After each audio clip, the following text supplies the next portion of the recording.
আজ আমি একটু সর্ষে ইলিশ রান্না করলাম। মাছটা একটু ভেজে নিলাম, কারণ মাছটা ফ্রিজে বেশ অনেক কয়েকদিন যাবতই ছিল। এই কারণে আমি এমনি সাধারণত ইলিশ মাছ রান্না করলে আমি ভেজে রান্না করি না, কাঁচাই রান্না করি, গন্ধটা মানে ঠিকঠাক থাকার জন্য।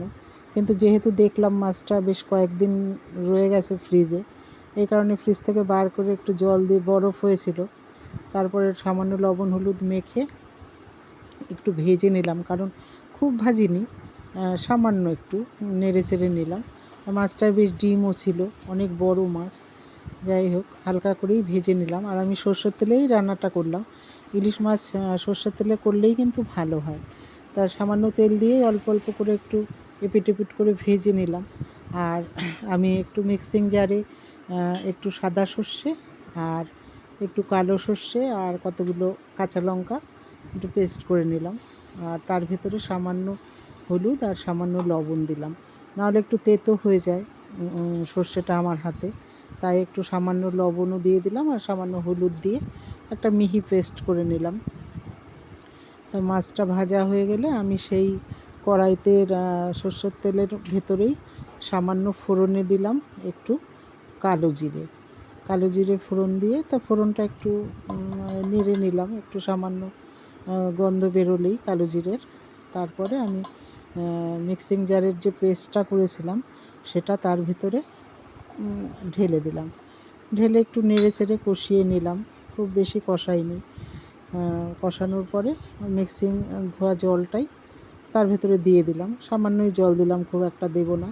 আর যেহেতু মাছ খুব একটা বেশি না, আর এগুলো তো খুব একটা ঝোল খায় না, গামাকাই খায়। তারপরে আমি সুন্দর করে একটু কষিয়ে জল দিয়ে দিলাম, জল দিয়ে একটু ঢেকে দিলাম। তা ঢাকার পরে ঝোলটা ফুটে গেলে আমি যে মাছগুলো ভেজে রেখেছিলাম সেগুলো কড়াইতে দিয়ে দিলাম। আর সামান্যই ফোটাবো, বেশি ফোটাবো না। আর আর ওপর থেকে কতগুলো কাঁচা লঙ্কা দিয়ে দিলাম ওই ঝোলের মধ্যে। কাঁচা লঙ্কাটা সেদ্ধ হয়ে থাকবে, ভাতের সাথে মেখে খেতে ভালোই লাগবে। আর পেস্টেও বেশ অনেক কটাই দিয়েছি, একটু ঝাল ঝাল হলে ভালোই লাগবে। আর তারপরে মিনিট 5-7 পরে আমি গ্যাসটা অফ করে দিলাম, আর হয়েই গেল। আর ইলিশ মাছ করতে কিন্তু বেশি সময় লাগে না, কাঁচা করতেও সময় লাগে না, একবারে মেখে বসিয়ে দিলেও খুব সুন্দর হয়।